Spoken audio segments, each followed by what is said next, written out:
అంటారు. మరి ఈ యొక్క ఎఫ్ఎస్సి యొక్క పట్టణంలో ఎఫ్ఎస్సి సంఘంలో దేవుడు మరి ఆ యొక్క ప్రజలకి కొన్ని యొక్క మాటలు తెలియచేస్తున్నారు. అందులో ఒక మాటను మనం చూద్దాం. ఎఫ్ఎస్సి రాసిన పత్రిక 4వ అధ్యాయము 29వ వచనం చూద్దాం. ఎఫ్ఎస్సి రాసిన పత్రిక 4వ అధ్యాయము. వినువారి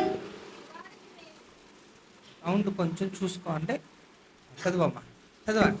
వినువారికి మేలు కలుగునట్లు అవసరమును బట్టి క్షేమాభివృద్ధికరమైన అనుకూల వచనమే పలుకుడు గాని దుర్భాష ఏదైనను మీ నోట రానియకుడి.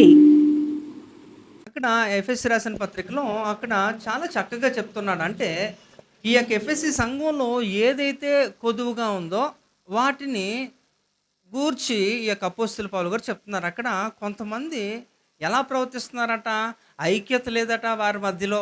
అలాగే కొంతమంది దుర్భాషలు ఆడుతున్నారట.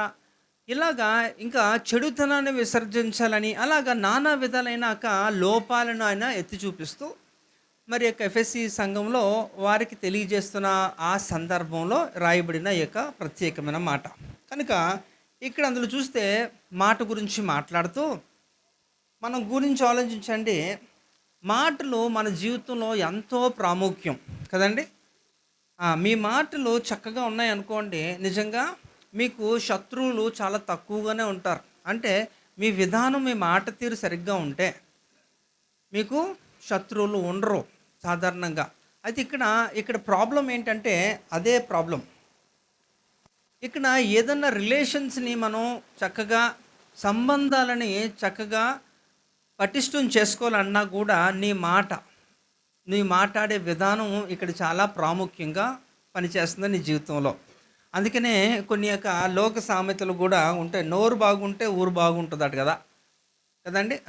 అంటే దాని అర్థం ఏంటంటే ఎక్కడికి వెళ్ళినా సరే నువ్వు చక్కగా మాట్లాడగలిగితే, నువ్వు చక్కగా ప్లీజింగ్గా ఉంటే నువ్వు ఎక్కడన్నా రాణిస్తావని, నీకు ఎలాంటి యొక్క ఇబ్బంది ఉండదు అనే ఉద్దేశంతో ఆ మాటలు మాట్లాడతారు.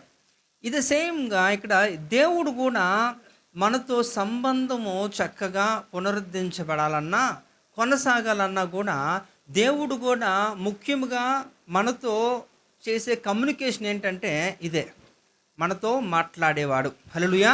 మన దేవుడు మాట్లాడేవాడు అండి. మాట్లాడతాడా? మన దేవుడు ఎందుకంటే మన దేవుడు సజీవులే మాట్లాడతారు కదా, మృతులు మాట్లాడలేరు.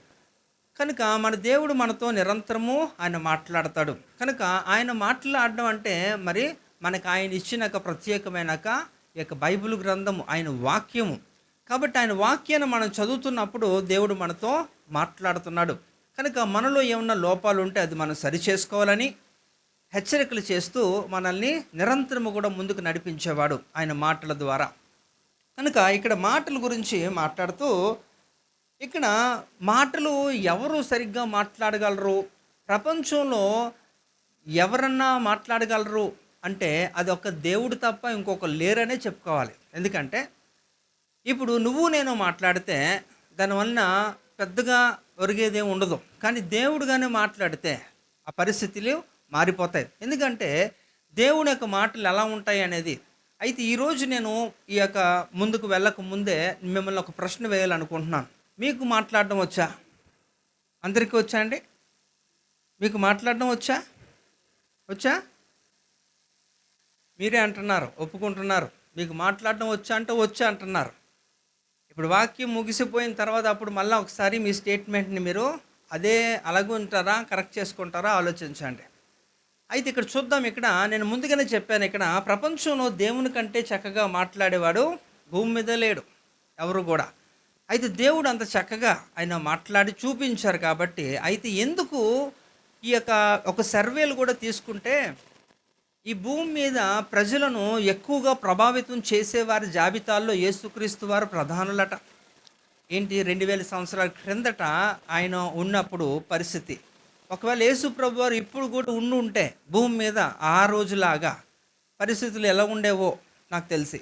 కనుక ఇక్కడ చూద్దాం. ఇక్కడ మొట్టమొదటిగా యెషయా గ్రంథంలో 50వ అధ్యాయంలో 4వ వచనంలో ఒక మాట యెషయా తెలియజేస్తున్నాడు. చూడండి, యెషయా గ్రంథం 50వ అధ్యాయం 4వ వచనం.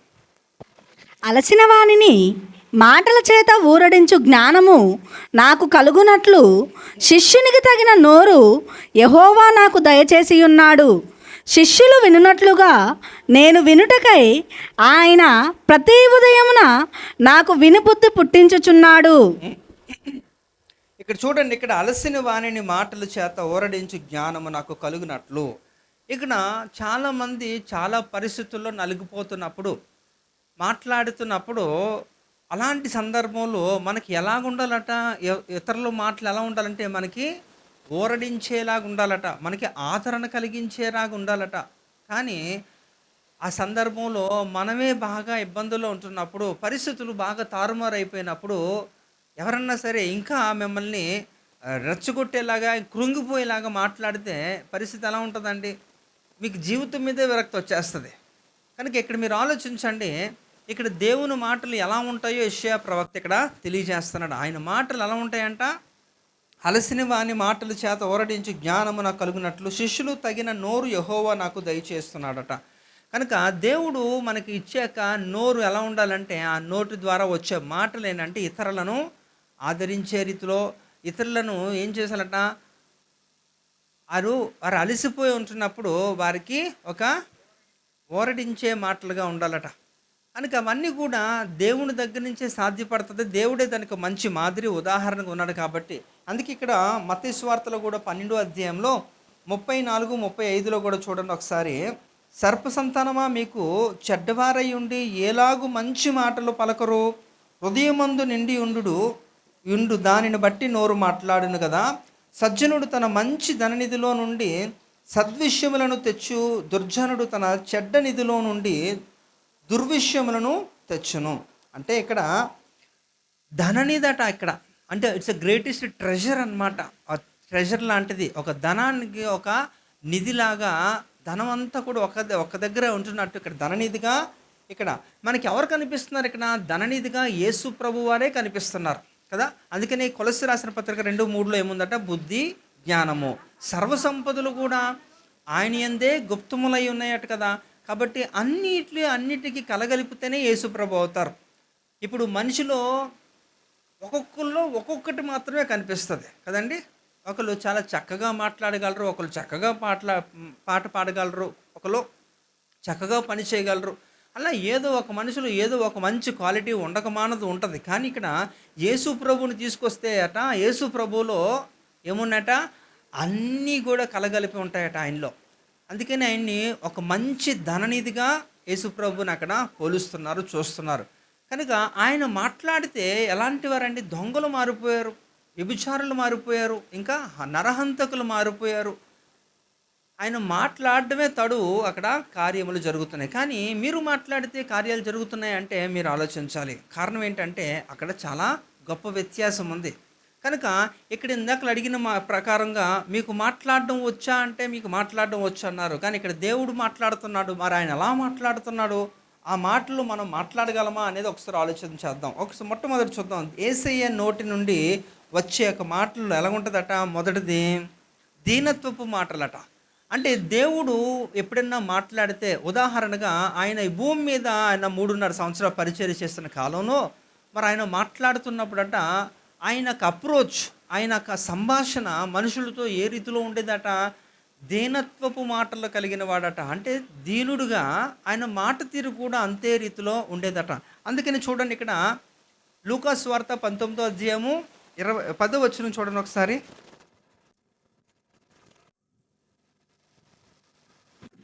సువార్త 2:10 కూడా 2 సేమ్.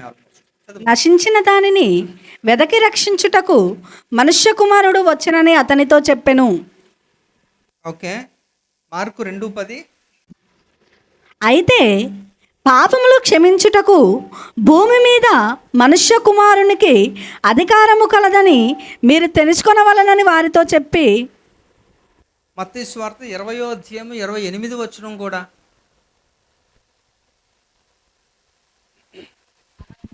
అలాగే మనుష్య కుమారుడు పరిచారము చేయించుకొనుటకు రాలేదు గాని పరిచారము చేయుటకును అనేకులకు ప్రతిగా విమోచన క్రయధనముగా తన ప్రాణమునిచ్చుటకును వచ్చెనని చెప్పెను. అంటే ఇక్కడ మీరు 3 గమనించండి. ఆయన ఎందుకు అలా మాట్లాడుతున్నాడంటే యాక్చువల్‌గా ఇక్కడ దైవ కుమారుడు, దేవుని కుమారుడుగా ఇక్కడ ప్రత్యక్షమవుతున్నాడు కదా! అందుకే ఆయన్ని మనుష్య కుమారుడు అంటున్నాడు. ఎందుకంటే యాక్చువల్‌గా ఆయన మనుష్య కుమారుడు కాదు, దేవుని కుమారుడు. అంతేనా? యోహాను సువార్త 3:16లో ఏముందంటే దేవుడు లోకమును ఎంతో ప్రేమించును కాగా తన అద్వితీయ కుమారుడు. కాబట్టి ఇక్కడ దేవుని యొక్క ఏకైక కుమారుడిగా యేసు ప్రభువారు ఉంటే ఆయన ఎక్కడుండేవాడు? దేవుని యొక్క స్థిరమైన నివాసం ఏదండి? చెప్పాలి. పరలోకం కదా! మరి పరలోకం వైభవం ఎలా ఉంటది? అక్కడ నిత్యము కూడా కోటాను కోట్ల దూతల మధ్యలో దేవుడు నిత్యము కూడా స్తుతించబడుతున్నవాడు కదా! మరి అలాంటి యొక్క పరిస్థితిలో ఉంటున్నప్పుడు దేవుడు ఆ స్థితిని అంతటిని కూడా కేవలం నీ కొరకు, నా కొరకు ఆయన విడిచిపెట్టి భూలోకానికి వచ్చాడు కదా! అందుకని ఫిలిప్పీ రాసిన పత్రిక 2వ అధ్యాయంలో 5-8 వచనాల్లో చూస్తే ఆయన స్థితి ఏంటి? ఆయన ఏ రీతిలో భూమి మీదకి వచ్చాడు, ఎలా వచ్చాడో కూడా అక్కడ చెప్తుంటారు. చూడండి ఒకసారి ఫిలిప్పీ రాసిన పత్రిక 2వ అధ్యాయము 5, 6, 7, 8. క్రీస్తు యేసునకు కలిగిన ఈ మనస్సు మీరును కలిగియుండుడి. ఆయన దేవుని స్వరూపము కలిగిన వాడయ్యుండి దేవునితో సమానముగా ఉండుట విడిచిపెట్టకూడని భాగ్యమని ఎంచుకొనలేదు గాని మనుష్యుల పోలికగా పుట్టి దాసుని స్వరూపమును ధరించుకొని తన్ను తానే రిక్తునిగా చేసుకొనెను. మరియు ఆయన ఆకారమందు మనుష్యుడుగా కనబడి మరణము పొందునంతగా, అనగా శిలవ మరణము పొందునంతగా విధేయత చూపిన వాడై తన్ను తాను తగ్గించుకొనెను. కనుక మీరు గమనించండి, అక్కడ పరిస్థితి ఎలా ఉందట? ఆయన దేవునితో సమానంగా ఉండే యోగ్యతలో ఉన్నవాడు. అలాంటి వాడు యేసు ప్రభువారు నిత్యము కూడా దూతల మధ్యలో ఆయన పొగడబడుతున్న ఒక గొప్ప వ్యక్తిగా ఉంటున్నప్పటికీ కూడా అవన్నిటిని కూడా కేవలం నీ కొరకు, నా కొరకు వదిలిపెట్టేసి ఆయన మహిమనంతటినీ కూడా పక్కకు పెట్టి ఆయన భూమికి ఎలా వచ్చాడట? ఒక మనిషి ఆకారంలో వచ్చాడట. ఎంతగా తగ్గించుకున్నాడు అనేసి అంటే ఎలాగండి? రిక్తునిగా చేసుకున్నాడట. ఎలాగంటే తన్ను తాను ఎంతగా తగ్గించుకున్నాడంటే, ఇంకా తగ్గింపుకి వేరే ఒక మాట దీనత్వము అని చెప్పాలి. అంతగా తగ్గించుకున్నాడు అంటే సిలువు మరణం పొందే అంతవరకు కూడా. అంతగా ఎవరు మనుషులు అన్నాక వారికి ఒక లిమిట్ ఉంటుంది. ఎవరు కూడా అంతటి త్యాగం చేయరు. చెప్పడం ఏమో చెప్తారేమో కానీ త్యాగం చేయరు.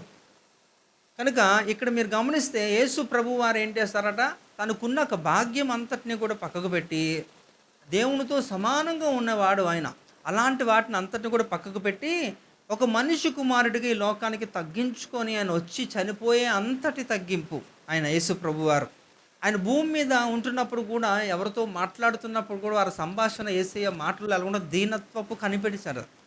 అంటే దీనత్వం అనేది ఆయన మాటల్లో కనబడేదట.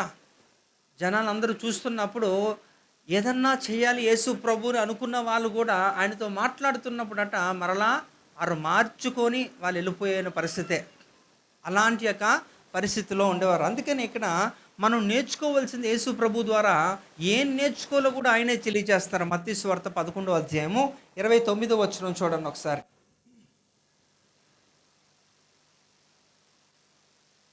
నేను సాత్వికుడను దీన మనస్సు గలవాడను గనుక మీ మీద నా కాడి ఎత్తుకొని నా యొద్ద నేర్చుకొనుడి. కదండి, నా దగ్గర నేర్చుకోమంటున్నాడు. ఆయన ఎలాంటి వాడట? సాత్వికుడు, దీన మనస్సు కలిగిన వాడట. కనుక ఈ రోజుల్లో సాత్వికము, దీన మనస్సు ఈ పదాలకి అర్థాలే తెలియదు చాలామందికి. అర్థాలు తెలియకపోగా ఏం చేస్తారట? వాటిని ఎవరు కూడా పట్టించుకోవట్లేదు. కానీ యేసు ప్రభు వారు ప్రజల మీద, మానవాళి మీద అంతగా ప్రభావం చూపించగలిగాడంటే ఆయనలో ఉన్నాక ప్రత్యేకమైన లక్షణాలు ఇలాంటివన్నీ కూడా. కనుక యేసయ్య మాటలు ఎలాంటివట? దీనత్వపు మాటలట. కనుక మనం ఆయన దగ్గర నుంచి నేర్చుకోవాల్సింది కూడా ఆయన తెలియజేస్తున్నాడు. నా యొద్ద మీరు వచ్చి నేర్చుకోండి అంటున్నాడు.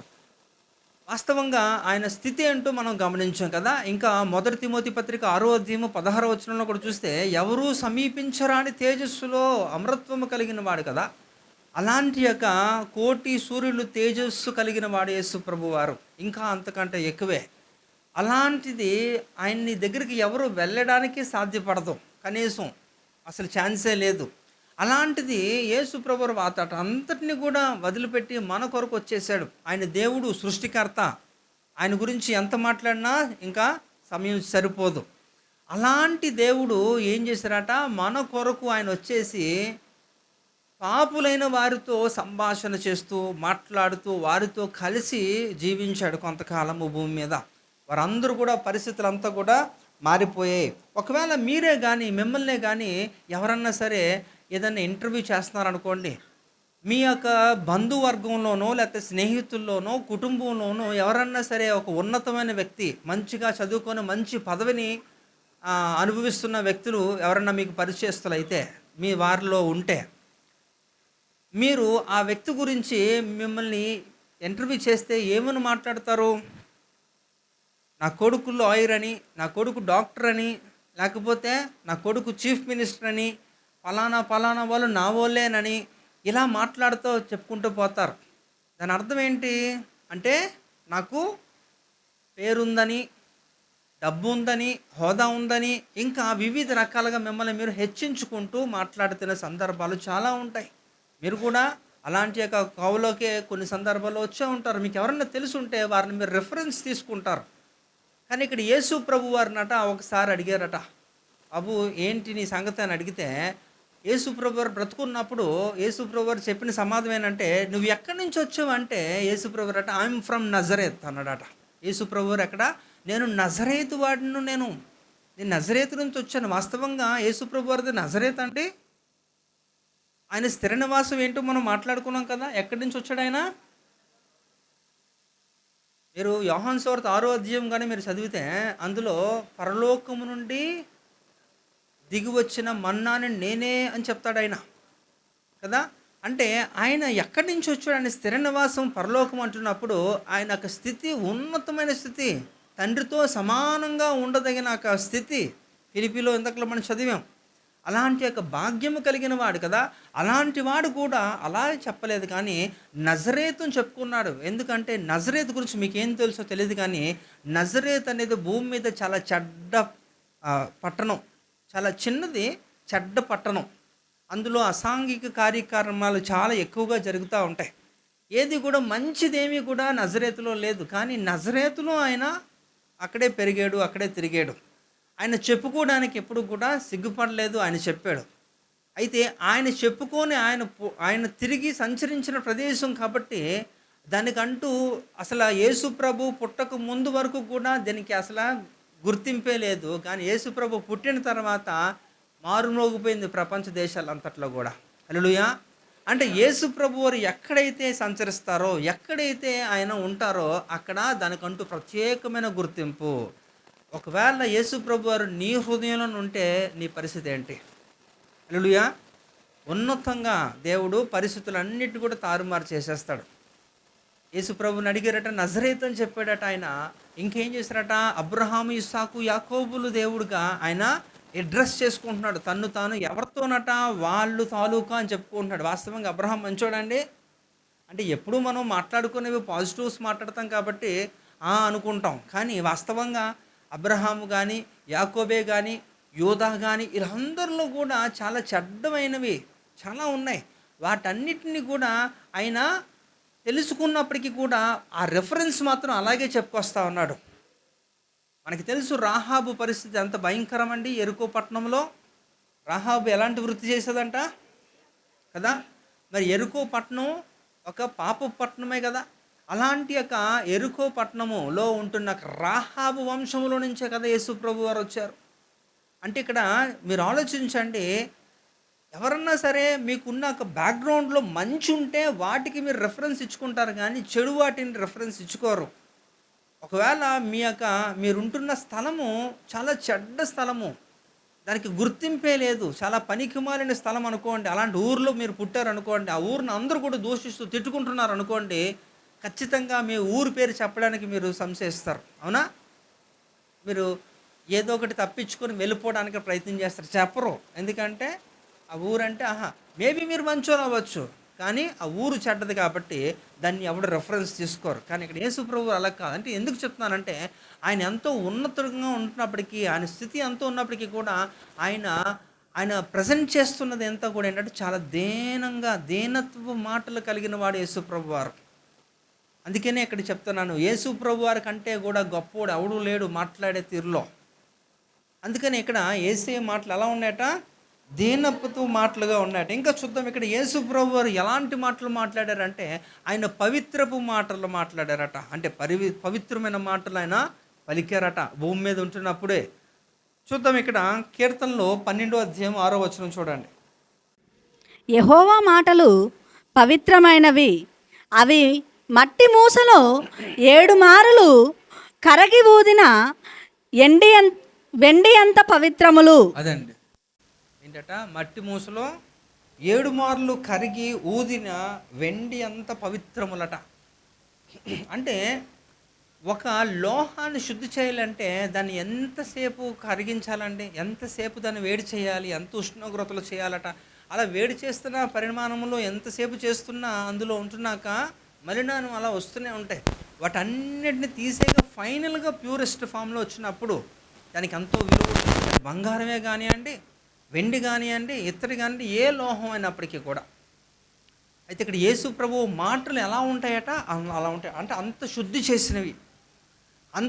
చేసినవి కాబట్టే ఆయన మాట్లాడుతున్నప్పుడు అపవిత్రులు ఆయన ఎదుట నిలవలేకపోయారట. ఎవరు కూడా ఆయన ఎదురుగా రావడానికి చాలా ఇబ్బంది పడేవారు. ఎందుకంటే ఆయనవి పవిత్రమైన మాటలుగా ఉన్నాయి కాబట్టి. చూడండి, అందుకే నేను చూడండి, ఈ మాటల వలన చాలా సంబంధాలు పోతాయి. మీకు మాట తీరు రాకపోతే మీరు మనుషులను కోల్పోతారు. అది మీరు అనుభవపూర్వకంగా కొంతమందికి తెలుసుకుంటుంది కదండి. మీ మాట తీరు చాలా చక్కగా ఉండాలి. అందులో ఎలా ఉండాలట, అందులో పవిత్రత కూడా కనబడాలి. ఇక్కడ యేసు ప్రభు వారి గురించి మాట్లాడుతున్నప్పుడు ఆయన ఇది వ్యక్తం చేస్తున్నారు, చెప్తున్నారు. కాబట్టి ఇక్కడ ఇంకా చూడండి, ఎఫెసీ రాసిన పత్రిక 5వ అధ్యాయము 4వ వచనం చూడండి.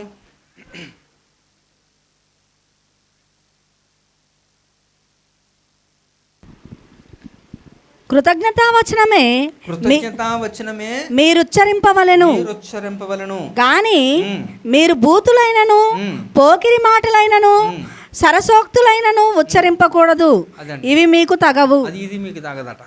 కాబట్టి ఇక్కడ దేవుడు ఏం చేశాడో చెప్పాడు, ఆయన చేస్తున్నాడు. కానీ ఏం చెయ్యాలో కూడా చెప్తున్నాడు. మీకు తగదు అంటున్నాడు అక్కడ. ఎందుకంటే చూడండి, కొంతమందికి బూతులు అనేది సర్వసాధారణం కదండి. ఇంట్లో కూడా ఒక విధంగా చెప్పాలంటే తల్లిదండ్రులు కూడా ఎంకరేజ్ చేస్తుంటారు చిన్న పిల్లలకే కదా. వాళ్ళు కూడా ముద్దులాడడం కూడా బూతులతోనే ముద్దులాడుతుంటారు వెరైటీగా కదా. మరి ఏమనాలో మరి అలాంటి వాళ్ళని నాకు తెలియదు. కానీ ఇక్కడ దేవుడు చాలా క్లారిటీ చెప్తున్నారు. అది మీకు సరదాగా ఉండొచ్చు, ఆ సందర్భంలో బాగుండొచ్చు, వినసంపుగా ఉండొచ్చు. కానీ ఆ తర్వాత మీరు చాలా ఇబ్బంది పడతారు. దానివల్ల మీకు ఏం ప్రయోజనం లేదు, మీరు నష్టపోతారు. కనుక అందుకే ఇక్కడ చెప్తున్నాడు, కృతజ్ఞతావచనమే మీరు ఉచ్చరింపవలెను కానీ మీరు బూతులైనను పోకిరి మాటలైనను సరశక్తులైనను ఉచ్చరింపకూడదని, ఇవి మీకు తగవట. అంటే సెటార్లు కదా, సెటారికల్గా మాట్లాడడం. సరశక్తులు అంటే ఇలా మాట ఏంటట, ఇంకా ద్వంద్వ వైఖరితో డబుల్ మీనింగ్తో మాట్లాడడం, ఇవన్నీ కూడా పోకిరి చేష్టలు. ఇవన్నీ కూడా ఒక దేవుణ్ణి వెంబడిస్తున్న బిడ్డలకు తగదు. అయితే ఒకప్పుడు మీరు అలాంటి స్థితిలో ఉంటే అది వేరు. కానీ ఎప్పుడు రక్షణలోకి వచ్చి దేవుణ్ణి అనుసరిస్తూ వెంబడిస్తున్నప్పుడు ఇది మీకు ఎంత మాత్రమూ తగదో.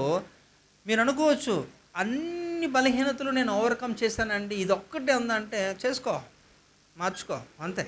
ఇంక దానికి ఆల్టర్నేటివ్ ఏమీ లేదు. ఇదే నోటితో దేవుని స్తుతించి ఇదే నోటితో బూతులు మాట్లాడితే దానివల్ల ఏం ఉపయోగం అండి? మీ జీవితంలో కార్యం జరగకపోవడానికి, అభివృద్ధి చెందకపోవడానికి అవే పెద్ద ఆటంకాలు అవ్వచ్చు. కనుక మీరు ఆలోచించండి, దేవుడు ఎప్పుడన్నా కనీసం సరదాగా ఆయన ఏమన్నా ఈ భూమి మీద పనిచేస్తున్నప్పుడు 3.5 సంవత్సరాల్లో ఎవరినన్నా సరే అలాంటి యొక్క పోకిరి మాటలతో ఏమన్నా దూషించినట్టు మనకేమన్నా రికార్డ్స్ ఉన్నాయా? కొన్ని బైబిల్లో లేవు అనుకుందాం, చరిత్రకారులు పొందుపరుస్తారు కదా. మరి అలాంటి యొక్క పుస్తకాలు ఎక్కడన్నా రాశారంటారా యేసు ప్రభు గురించి? ఎక్కడా రాయలేదు. No, he didn't do it. కాబట్టి మరి ఆయన అలా ఉంటున్నప్పుడు, ఆయన అలా ఉండమని చెప్తున్నప్పుడు, ఆయన ఎందుకు ఆయన మాటల ద్వారానే ప్రజలు మారిపోతున్నారంటే కారణాలు ఏంటండి? ఇలాంటివి కానీ మీరు మాట్లాడుతున్నా ప్రజలు మారట్లే, వేరేగా మారిపోతున్నారు. కారణం మీకే తెలియాలి. కనుక ఇక్కడ యేసయ్య మాటలు దీనత్వపు మాటలదే కాదు అట, ఇంకేంటట, ఆయన పవిత్రమైన మాటలట. కాబట్టి మీరు మాట్లాడితే గుర్తుపెట్టుకోండి, కృతజ్ఞతా వచనమే మీరు ఉచ్చరింపవలెను. హల్లెలూయా. కాబట్టి ఈ ఈ అలవాటైపోయిన ప్రాణం కదా, కొంచెం ఇవన్నీ కూడా మనం అవన్నీ కూడా మార్చుకోవాలంటే కొంచెం కష్టమే, కానీ ఖచ్చితంగా మీరు దీని మీద హార్డ్ వర్క్ చేయాలి, మీరు మార్చుకోవాలి, లేకపోతే కష్టమే, చాలా కష్టం. మీరు అనుకోవచ్చు, నేను బూతులు మాట్లాడడం వలన నాకు కొంతమంది స్నేహితులు ఉన్నారు, అలా ఆ కమ్యూనిటీ అంతా కూడా నన్ను యాక్సెప్ట్ చేస్తారు, అది కామన్ అండి, అదేముందండి, పెద్ద విషయం కాదు అనుకోవచ్చు. కానీ వాళ్ళని మీరు గెలుచుకుంటున్నారేమో, కానీ దేవుణ్ణి కోల్పోతున్నారని గ్రహించండి. హల్లెలూయా. దేవుని కోల్పోయి ప్రపంచాన్ని జయిస్తే ఏం ఉపయోగం? వేస్టేనా? మనం జయించాల్సింది, గెలుచుకోవాల్సింది ఎవరిని? దేవుడినే గెలుచుకోవాలి, మనం దేవుడినే ప్రసన్నం చేసుకోవాలి. కనుక యేసయ్య మాటలు దీనత్వ మాటలతో పాటు పవిత్రమైన మాటలు మాట్లాడిన వాడు యేసు ప్రభువారు. ఆయన బిడ్డలుగా మనల్ని కూడా ఆయన అదే కొనసాగించమంటున్నాడు. కనుక ఇది మనం మనసులో పెట్టుకోవాలి. ఇంకా చూస్తే యేసయ్య మాటలు ఏంటట? కృతజ్ఞతా మాటలట. కృతజ్ఞత మాటలు ఎప్పుడు కూడా యేసు ప్రభువారు భూమి మీద ఉంటున్నప్పుడు ఆయన చేసిన అద్భుతాలే కానీ, లేకపోతే ఏమైనా గొప్ప కార్యాలు చేస్తున్నప్పుడు కూడా మొట్టమొదటిగా దేవుణ్ణి ఆయన స్తుతించేవారు. ఆయన దేవుణ్ణే కాదు కానీ మనుషులను కూడా ఆయన he use to thank them. ఆయన మనుషులకి కూడా కృతజ్ఞతలు తెలియజేశాడు యేసు ప్రభువారు. ఇక్కడ చూద్దాం, ఇక్కడ లూకాసు వార్త 10వ అధ్యాయం 21వ వచనం చూడండి.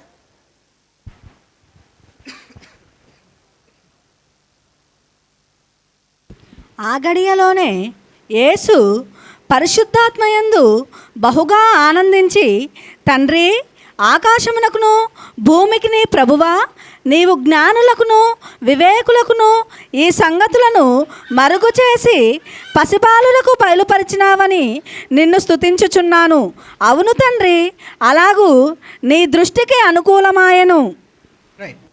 ఇక్కడ చూడండి, ఇక్కడ ఆ గడిలోనే యేసు పరిశుద్ధాత్మయందు నీవు జ్ఞానులకును వివేకులకు ఆ సంగతులు మరుగు చేసి, ఇక్కడ గొప్ప విషయాలు మనకి ఎవరి ద్వారా తెలుస్తుందండి? జ్ఞానవంతుల ద్వారానే తెలిసేస్తుంది కదా మోస్ట్లీ. అంటే బాగా చదువుకొని మంచి జ్ఞానం సంపాదించుకున్న వాళ్ళ దగ్గర మనకి ఏం దొరుకుతుంది? మంచి ఇన్ఫర్మేషన్ ఉంటుంది, వారు చెప్తారు. వాస్తవంగా అది కరెక్టే. కానీ జ్ఞానులకు వీళ్ళందరికీ కూడా చెప్పవలసిన సత్యములు కానీ లేకపోతే రహస్యములు అనేది మరుగు చేసి ఎవరికి తెలియజేస్తాడట? ఇక్కడ బాలురకు బయలుపరిచాడట. ఇవన్నీ కూడా పసిబాలులకు, చిన్న చిన్న పిల్లలకి, పెద్దగా జ్ఞానం లేని వారికి కూడా అలాంటి ఒక గొప్ప సంగతులు దేవుడు చేస్తున్నప్పుడు చూసి చాలా ఆనందపడిపోయి దేవుని స్తుతించారట యేసు ప్రభువారు. అంటే ఇక్కడ మీరు అర్థం ఏంటంటే, యేసు ప్రభువారు ఇక్కడ మీరు ఏ గురువు అనబడిన వాడు ఎవరు కూడా మొత్తం అంతా కూడా వారి విద్యని చెప్పరండి. వారు ఏదో కొన్ని యొక్క ట్రిక్స్ అనేది వారు పెట్టుకుంటారు వాళ్ళ దగ్గర. మొత్తం అంతా ఏ గురువు చెప్పరు. అలాగ ఓపెన్ పుస్తకంగా, తెరచిన పుస్తకంగా కనబడుతున్న వారు ఒక్క యేసు ప్రభు మాత్రమే. యేసు ప్రభు వారి కంటే కూడా ఇంకా ఎక్కువగా శిష్యులు అద్భుతాలు చేశారు. అవునా? యేసు ప్రభు వారు ముట్టి స్వస్థపరిస్తే పేతురు ఒక నీడను ముడితే స్వస్థపరచబడేవారు ప్రజలు. అవునా? అంటే ఇప్పుడు ఎవరు గొప్ప అంటారు? శిష్యులు గొప్ప అనాలా? అలా కాదు అక్కడ. అంటే దాని అర్థం ఏంటంటే, అంటే తనకున్నదంతా కూడా మీరు కానీ ఫోకస్ చేస్తే, ఆయనలో మీరు ఎదగాలనుకుంటే, ఆయనే మీకు సమస్తం అయ్యి ఉండాలనుకుంటే ఆయన మీకు అన్నీ ఇచ్చేస్తాడు. అన్నీ అంటే ఎన్ని ఇచ్చేస్తాడంటే ఆఖరికి మనకి ఇచ్చేసాడు ఆల్రెడీ. ఆయన ప్రాణాన్నే ఇచ్చేసాడు కదా, ఇంకేం ఇవ్వాలి? ఇంకేం కావాలి? కాబట్టి ఇక్కడ యేసు ప్రభు వారితో ఎవ్వరూ పోలిక లేరండి. ఎంత మనం వెతికినప్పటికీ కూడా యేసు వంటి వారు మరెవ్వరూ కూడా మనకి కనబడరు, అంతే. అలాంటిది ఇక్కడ మనం చూస్తే అక్కడ దేవుణ్ణి స్తుతిస్తున్నారు ఎవరు? యేసు ప్రభు వారు. ఎందుకంటే వివేకవంతులకి, జ్ఞానవంతులకి, ఎవరికి కూడా చెప్పని సత్యములు, మర్మములన్నీ కూడా చిన్న చిన్న పిల్లలకి కూడా తెలియజేస్తున్నారు. ఇక్కడ కూడా మీరు ఆలోచించండి, పిల్లలుగా ఉంటున్న వారు, చిన్న పిల్లలుగా ఉంటున్న వాళ్ళు ఎవరైతే ఉన్నారో, సండే స్కూల్కి వచ్చే వాళ్ళు, వీరందరూ కూడా గమనించాలి. తల్లిదండ్రులు కూడా కొంచెం ఏకాగ్రత వారి మీద పెట్టాలి, మీ బిడ్డల మీద. ఇక్కడ పిడి సుందర్రావు ఆయన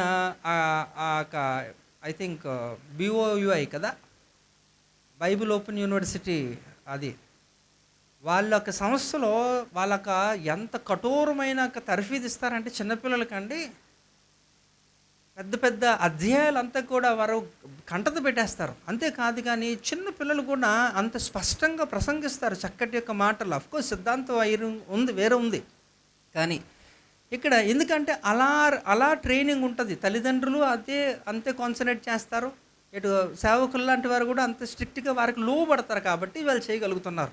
ఇక్కడ విచిత్రం ఏంటంటే పిల్లలు వస్తారు కానీ ఇదొక ప్రైవేట్ అనమాట, ఇది ట్యూషన్ సెంటర్ లాగా అనిపిస్తుంది నాకు. వచ్చింది ఎందుకురా, వాక్యం వినాలా, మీకు అర్థం కాకపోయినా శ్రద్ధ పెట్టి వినండి. ఇక్కడ హోంవర్క్లు చేసుకోవడానికి వస్తున్నారు మీరు, చూస్తున్నాను కొంత. అంటే నాకు అది కొంచెం ఆవేదనగానే ఉంటుంది. అంటే వాళ్ళకి ఏదో ఇచ్చేస్తే వాళ్ళు డిస్టర్బెన్స్ లేకుండా వాళ్ళ పనులు చేసుకుంటారు కదా అని తల్లిదండ్రుల అభిప్రాయం ఏమో, కానీ సంఘానికి వస్తున్నప్పుడు నేర్చుకొని దైవికంగా వారు ఏదో ఒకటి పొందుకొని వెళ్ళాలి అనేది ఒక రీతిలో మీరు సిద్ధపాటు కలిగి ప్రార్థన పూర్వకంగా పంపించాలి బిడ్డల్ని. ఎక్కడికి వచ్చి గబగబ బుక్కులు తీసి రాసేస్తుంటారు అలా కూర్చొని పిల్లలు. ఇది పద్ధతి కాదు, నేర్చుకోండి, మారండి. అది ఇంట్లో, ఇక్కడికి వచ్చింది ఎందుకు, వాక్యం వినడానికి, అవునా? మీరు ఈ వయసులో కానీ మీరు ఇలాగ నేర్చుకోకపోతే మీరు ఇంకెప్పుడు నేర్చుకోలేరు. ఇంకా ఆ పద్ధతి క్రమాలు ఉండవు, క్రమశిక్షణ అసలే ఉండదు. కనుక నేర్చుకోండి, తల్లిదండ్రులు కూడా మారు మనసు పొందండి. అంతేనండి, అంతే, పొందాల్సిందే.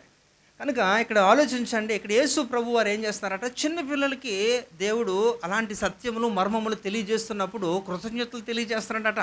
అంటే యేసు ప్రభు వారిలో ఉంటున్నాక గుణాలు ఎలాంటివంట, దీనత్వపు మాటలు కలిగిన వాడుగా ఉన్నాడు, పవిత్ర మాటలు కలిగిన వాడుగా ఉన్నాడు, కృతజ్ఞతా వచనములు స్తుతిస్తూ ఆయన అలా రీతిలో మాట్లాడుతున్నాడు. అందుకని చూడండి, మత్తయి సువార్త 10వ అధ్యాయంలో చూడండి, 41, 42 చూడండి.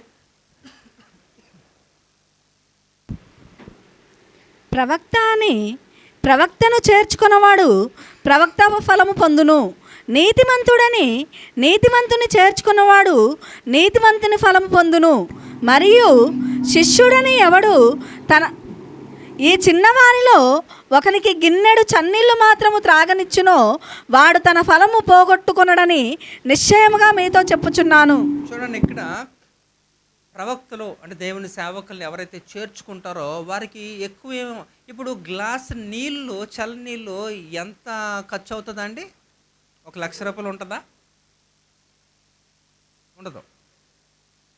అసలు వాల్యూ లేదు కదా, పెద్ద కాస్ట్ ఏం కాదు, వాల్యూయే కాదు కదా.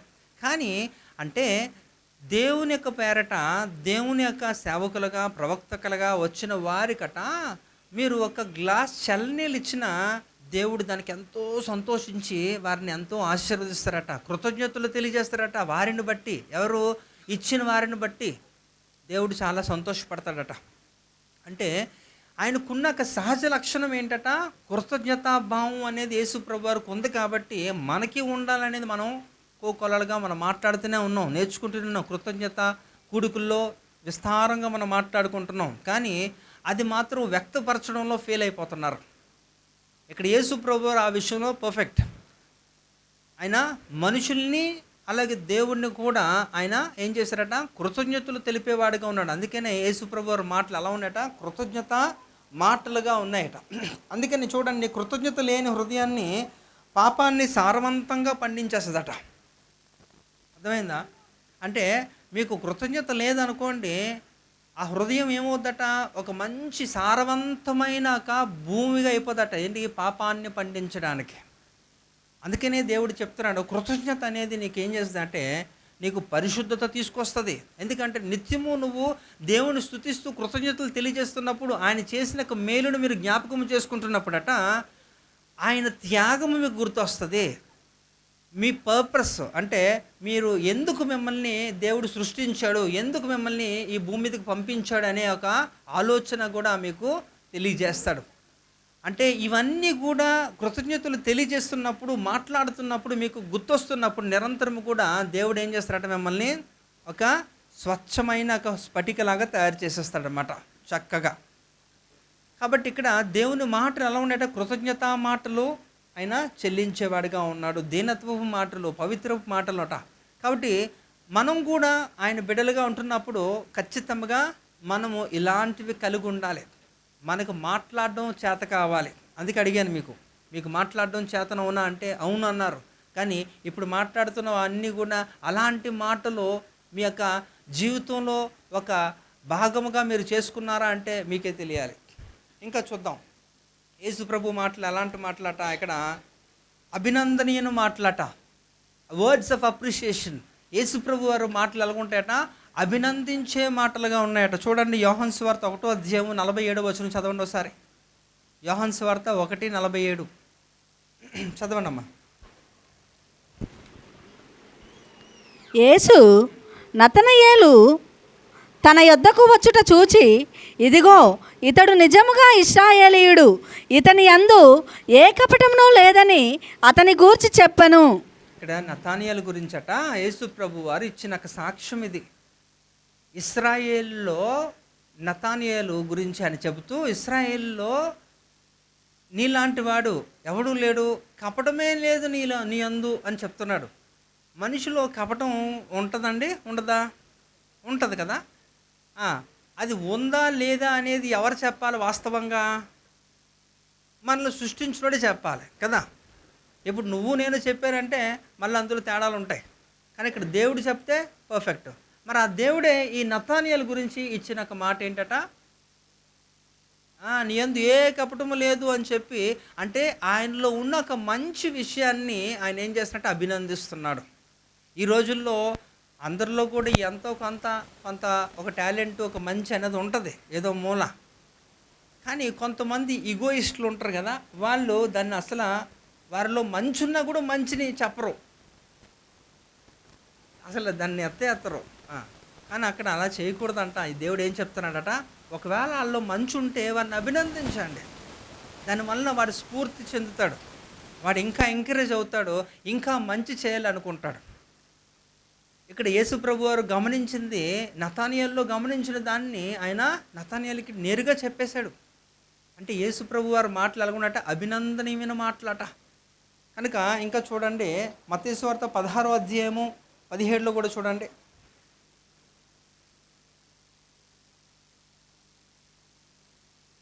అందుకు యేసు, సీమోను బర్యోనా, నీవు ధన్యుడవు, పరలోకమందున్న నా తండ్రి ఈ సంగతి నీకు బయలుపరచనే కానీ నరులు నీకు బయలుపరచలేదు. ఇక్కడ బర్యోనా అన్న ఒక వ్యక్తి కట దేవుడు కొన్ని విషయాలు బయలుపరిచాడట.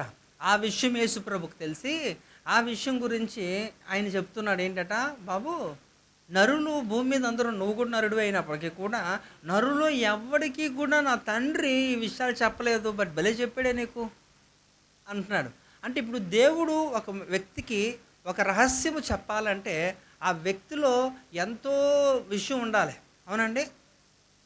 భక్తి ఉండాలి, నమ్మకం ఉండాలి, విశ్వాసం ఉండాలి, ఏవో కొన్ని క్వాలిటీస్ దేవునికి నచ్చే గుణాలు కనబడాలి ఆ వ్యక్తిలో. అప్పుడే ఆ వ్యక్తికి దేవుడు మాట్లాడతాడు, చెప్తాడు, అవునా. ఇప్పుడు భారతదేశానికి ఒక ఏజెన్సీ ఉంది, రా ఏజెన్సీ అనేది, నేషనల్ సెక్యూరిటీ ఏజెంట్. వీళ్ళు ఏంటంటే మన దేశ భద్రతను గురించి రహస్యమైన విషయాలు వారు చాలా కాన్ఫిడెన్షియల్గా ఉంచుతారు. వారికి అది ఉంటుంది.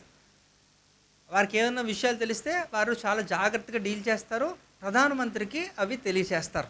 ప్రధానమంత్రి వాళ్ళు భేటీ అయ్యి కూర్చొని ఒక నిర్ణయం తీసుకుంటారు. అది మూడో వ్యక్తికి తెలియదు, అసలు అంత సీక్రెట్గా ఉంటాయి.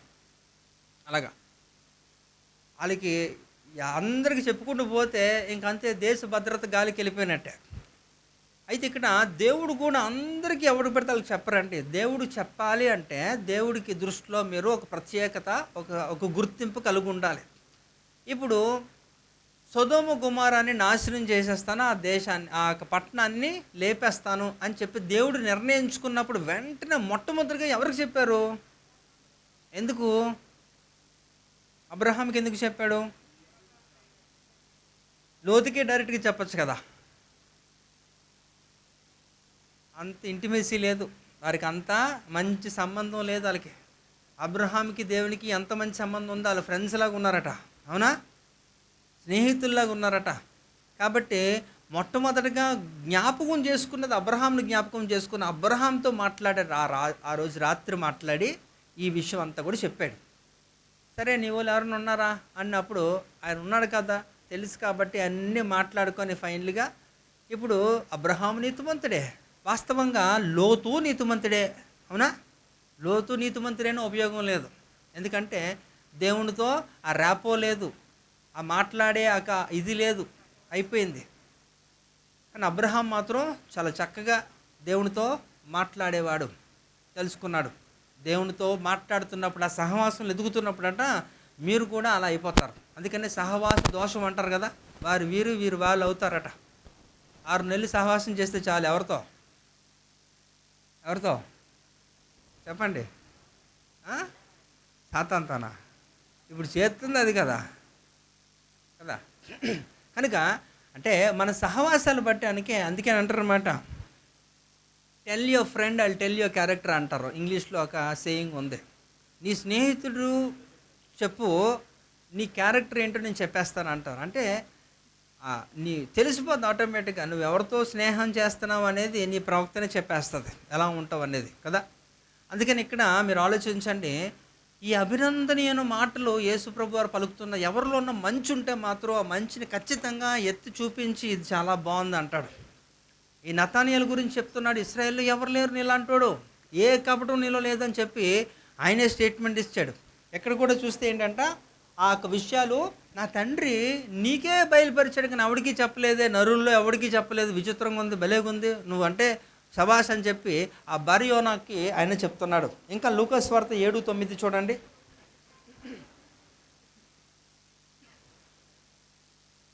యేసు ఈ మాటలు విని అతని గూర్చి ఆశ్చర్యపడి తన వెంట వచ్చుచున్న జనసమూహం వైపు తిరిగి, ఇశ్రాయేలులోనైనను ఇంత గొప్ప విశ్వాసము నేను చూడలేదని మీతో చెప్పుచున్నాను నేను. ఇక్కడ కూడా చూడండి, యేసు ప్రభు వారికి కొన్ని యొక్క పేర్లు ఉన్నాయి కదా, కొన్ని బిరుదులు టైటిల్స్ కూడా ఉన్నాయి. అందులో 5 గుణాల గురించి మనం మాట్లాడితే యెషయా గ్రంథం 9వ అధ్యాయం 6వ వచనం చదవాలి కదా, మనకు తెలుసు. ఆ 5 ఏంటట, చదువుతారా? చదవండి అమ్మా.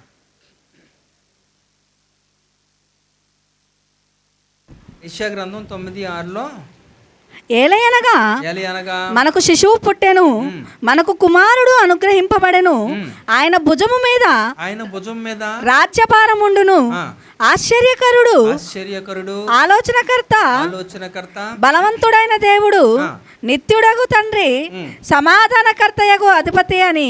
మొట్టమొదటిగానే యేసు ప్రభు వారికి ఉన్న మాటల్లో చూస్తే అందులో ఆశ్చర్యకరుడు అని ఉంది కదా. అంటే దాని అర్థం ఏంటండి? ఆశ్చర్యకరుడు అంటే ఏం చేస్తారట? అంటే ఆశ్చర్యం అంటే దాని అర్థం ఊహించినది కదా, ఊహించినది జరగడం అనేది, ఎవరు చేయలేనిది ఒక విధంగా జరగడం, చెయ్యడం అనేది దాన్ని ఆశ్చర్య కార్యం అంటారు, ఎవరి వల్ల సాధ్యపడింది. అలాంటిదట ఇక్కడ ఆశ్చర్యకరుడు అనేది దేవునికి పేరుంటే, ఇక్కడ విచిత్రంగా ఏంటంటే ఇప్పుడు మనం చదివిన లేఖన భాగంలో లూకాసు వార్త 7:9లో చూస్తే అక్కడ ఏముందంటే, ఈ యేసు ఈ మాటలు విని అతని గూర్చి ఆశ్చర్యపడి, విచిత్రంగా ఉంది కదా, ఆశ్చర్యకరునే ఆశ్చర్యపరిచాడట ఈ వ్యక్తి. ఆయన గురించి దేవుడు ఇస్తున్న సాక్ష్యం ఏంటంటే, తన వెంట వచ్చుచున్న జనసమూహం వైపు తిరిగి, ఇశ్రాయేలులోనైనను ఇంత గొప్ప విశ్వాసము నేను చూడలేదని మాతో చెప్తాను. ఇశ్రాయేల్ ప్రజలకి నేను ఎంత బోధించాను, ఎంతో వాళ్ళ దగ్గరే పరిచయం చేశాను కదా, ఇంతకాలం వాళ్ళ దగ్గర ఉండిపోయాను, నా ద్వారా వాళ్ళు స్వస్థతలు పొందుకున్నారు, దయ్యముల చేత వారు విడిపించబడ్డారు, చనిపోయిన వారు లేచారు, చక్కటి యొక్క బోధ విన్నారు. అయినప్పటికీ కూడా ఈ ఇంతలో కూడా వీళ్ళలో నేను నాకు కనుగొనలేనిది ఏంటట, విశ్వాసము నేను చూడలేదే, ఇశ్రాయేల్లో నేను అసలు చూడలేదు అంటున్నాడు. అయితే నీలో నేను చూశాను, అది నాకు అంతో ఆశ్చర్యం కలిగిందని ఆ వ్యక్తి గురించి, శతాధిపతి గురించి ఆయన ఒక చక్కటి సాక్ష్యం పలుకుతున్నాడు. అంటే శతాధిపతిలో ఏం కనబడింది? ఒక విశ్వాసం కనబడింది. ఆ కనబడిన విశ్వాసాన్ని గురించి యేసుప్రభు వారు అభినందిస్తున్నారు. అవునా? ఈ రోజుల్లో కూడా నేను చెప్తున్నాను కదా, ఎవరన్నా వారిలో మంచి విషయం ఉంటే అభినందించడం నేర్చుకోండి. ఏముందిలేండి, ఆ టాలెంట్ మాకు లేదంటే మీకు ఉంటుంది, అందరికీ ఉంటుంది ఏదో ఒకటి. కానీ ఉన్నదాన్ని మీరేం చేయాలట, అభినందించడం నేర్చుకోండి. You need to praise them. అది మంచిది, దానివలన మంచే. ఇక్కడ దేవుడు చేస్తున్న మాట ఏంటంటే యేసుప్రభు వారి మాటల గురించి కదా మనం మాట్లాడుతున్నాం. యేసుప్రభు వారి మాటలు ఎలా ఉన్నాయట, అభినందన మాటలట, అభినందించే మాటలు మాట్లాడుతున్నాడు. ఎన్ని మాటలు మాట్లాడాం ఇప్పటి వరకు? 4. ఏంటవి?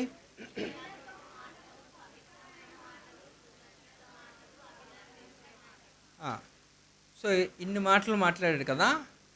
ఇంకొక మాట కూడా చెప్తాను.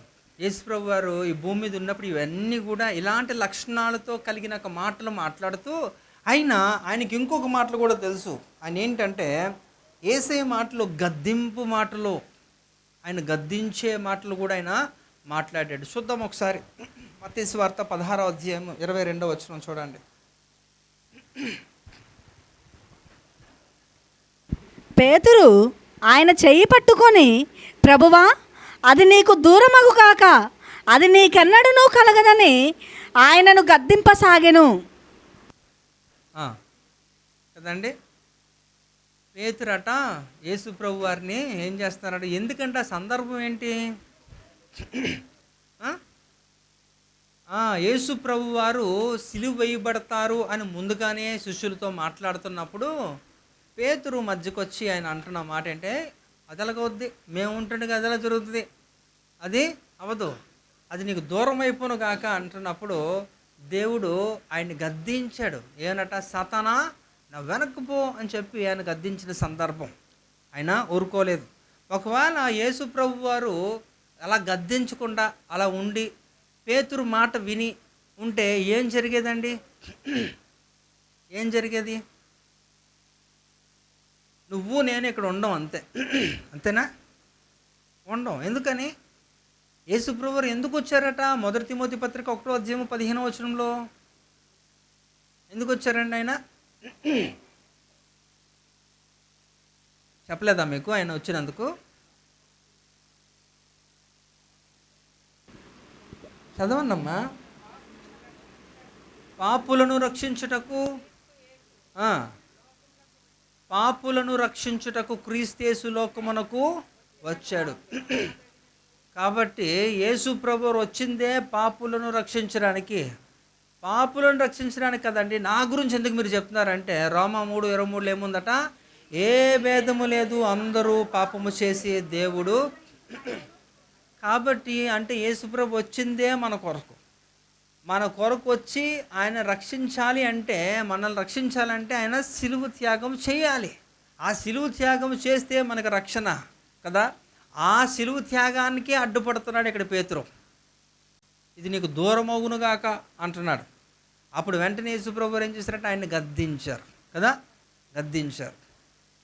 ఇంకా చూడండి, ప్రకటన గ్రంథం 3వ అధ్యాయము 19వ వచనం చూడండి.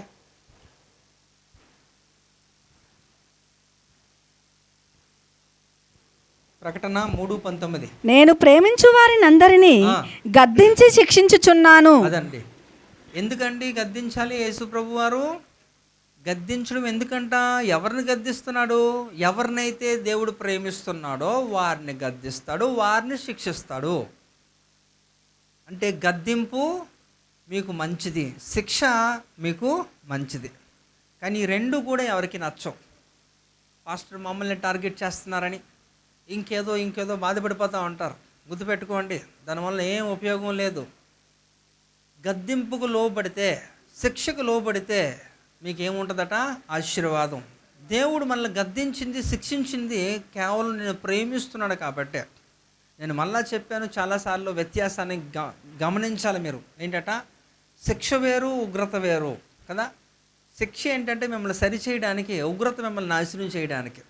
ఏది కావాలి? శిక్షణ. మరి అది కూడా వద్దంటే ఎలా? తీసుకోండి, అది మంచిది. అది కనుక ఇక్కడ యేసయ్య మాటలు ఏంటంటే గద్దించే మాటలు. ఎందుకంటే ఆయన ఈ లోకంలో ఉంటున్న మనల్ని ప్రేమిస్తున్నాడు కాబట్టి మనకేం చేయాలనుకుంటున్నాడు? ఆయన గద్దిస్తున్నాడు. నువ్వు తప్పు చేస్తున్నప్పుడు, నేను గద్దించినప్పుడు నువ్వు సరైన బాటలో నువ్వు నిలుస్తావు. కాబట్టి ఈ రోజుల్లో చాలామంది తల్లిదండ్రులు కూడా వారి బిడ్డల్ని సరిచేయడంలో ఫెయిల్ అయిపోతున్నారు. వారే దగ్గరుండి పాడు చేస్తున్నారు చాలా విషయాల్లో. ఇక్కడ కూడా చూడండి, మొదటి రాజుల గ్రంథం 1:6.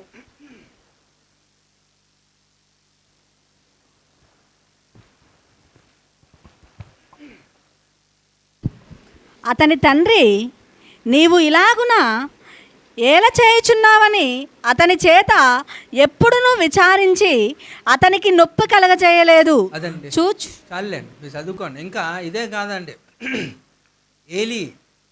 ఏలీ కుమారులను కూడా ఆయన ఏం సరి చేయలేదు. ఏలీ ఎవరండి? ఇశ్రాయేల్ దేశంలో ప్రధాన యాజకుడు కదా, చాలా గొప్ప వ్యక్తి అయినా. అలాంటి యాజకుడు షిలోహ మందిరంలో ఒక రేంజ్ ఉంది ఆయనకి. అలాంటి వ్యక్తి పిల్లలు ఏంటంటే దుర్మార్గులు. ఇద్దరు కూడా ఎంత దరిద్రులు అయిపోయారంటే, వారు తండ్రి తర్వాత ఒక ఉన్నతంగా వాళ్ళు వెలిగించబడాలి వాళ్ళు చక్కగా. అలాంటిది వారు ఎంత పరిస్థితి అంటే ఆఖరికి ఏలీ చనిపోతాడు, వాళ్ళ పిల్లలు చనిపోతారు. చాలా భయంకరమైన పరిస్థితి మీరు ఆ సమూయేలు గ్రంథం చదివితే. కనుక అక్కడ గద్దింపు మంచిది, శిక్ష మంచిది, ఎందుకంటే మిమ్మల్ని సరిచేస్తుంది, సరైన మార్గంలో పెడుతుంది. అందుకని యేసు ప్రభు వారు అనేక మాటలు మాట్లాడారు. 5 మాటల ముందు 5 4 ఆ అన్ని మాటలతో పాటు చివరిగా ఆయన పలికిన మాట కూడా ఏంటంటే ఆయన గద్దించే మాటలు. యేసు ప్రభు వారు ఈ దేవాలయంలో ఏం చేశారట, దేవాలయాన్ని దొంగల గుహంగా మార్చారు. ఇప్పుడు కూడా ఆయన చాలా కోపపడ్డారు. ఆయన కూడా గద్దించి ఏం చేశారట, కొరడా జులిపించారు వెంటనే. అంటే మీరు ఆలోచించండి, ఒక తప్పు జరుగుతున్నప్పుడు అక్కడ గద్దిస్తే, దానికి లోబడితే అక్కడ అంతా ప్రశాంతమే. హల్లెలూయా. కాబట్టి ఇక్కడ యేసు ప్రభు వారు ఉన్న ఒక ప్రత్యేకత ఏంటంట, ఆయన దీనత్వపు మాటలు కలిగిన వాడు కనుక ఆయన దీనుడిగా వచ్చాడు. కాబట్టి ఈరోజు మనకి ఇలాంటి ఘనత. ఆయన పవిత్రమైన మాటలు మాట్లాడాడు కాబట్టి మనలో పరిశుద్ధత కలగజేశాడు. ఇంకా కృతజ్ఞత మాటలు కనుక ఆ కృతజ్ఞత భావం ఉండడం బట్టి పాపాన్ని మనం ప్రవేశించకుండా నిత్యము ఆయన త్యాగము ఆయన స్తుతిస్తూ జ్ఞాపకం చేసుకుంటున్నప్పుడు, ఆయన చేసిన మేలును మనం తలపోసుకుంటున్నప్పుడు ఆయనకి ఇంకనూ మనము సమీపస్తులుగా ఉంటూ ఎలాంటి త్యాగానికన్నా సిద్ధపడే రీతిలో మనల్ని ఆయన తయారు చేస్తాడు. చివరిగా మంచిగా ఎవరిలో ఉన్న మంచి ఒక మంచిని మీరు కనుగొనంటే వాటిని బట్టి మీరు ఏం చేయాలట, ఆ వ్యక్తిని అభినందించండి. అభినందిస్తే మీకు ఏమొస్తుందట, ఆ వ్యక్తి ఇంకా ఉన్నతంగా మంచి చేయడానికి ఆయన ఇష్టపడతాడు. ఇక్కడ యేసు ప్రభు వారు ఆ బర్యోనాను కానీ లేకపోతే నతానియేలును కానీ ఆయన అభినందించకపోతే వారి పరిస్థితి ఎలా ఉండేదో. ఇంకా ఆ శతాధిపతి విషయంలో కూడా, నువ్వు నా ఇంటికైతే రావద్దు, నువ్వు ఒక మాట చెప్పు చాలులే. ఈయన యూదుడా, శతాధిపతి కాదు కదా, ఆయన ఇశ్రాయేలుడు కాదు, అన్యుడు.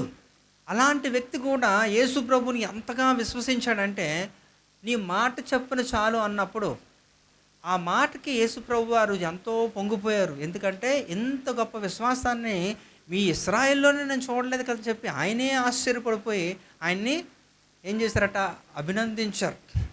కాబట్టి మీరు కూడా ఇతరుల్లో ఒక మంచి ఉందనుకోండి, దెర్ ఇస్ నథింగ్ రాంగ్, మీరు యూ కెన్ అప్రిషియేట్ అంతే. సో చివరిగా గద్దించే మాటలు కూడా ఆయన పలికాడు. ఎందుకంటే ఆయన మనల్ని ప్రేమిస్తున్నాడు కాబట్టి. ఆయన ప్రేమించి వారిని ఆయన ఏం చేస్తారట, గద్దిస్తాడు, శిక్షిస్తాడు. కనుక శిక్ష మంచిది తీసుకోండి, గద్దింపు మంచిది తీసుకోండి. కనుక ఇది దేవుడు మాట్లాడే తీరు, ఆయన మాటలో ఉంటున్నాక ప్రధానమైన సారాంశం. ఇప్పుడు చెప్పండి, మీకు మాట్లాడడం వచ్చా?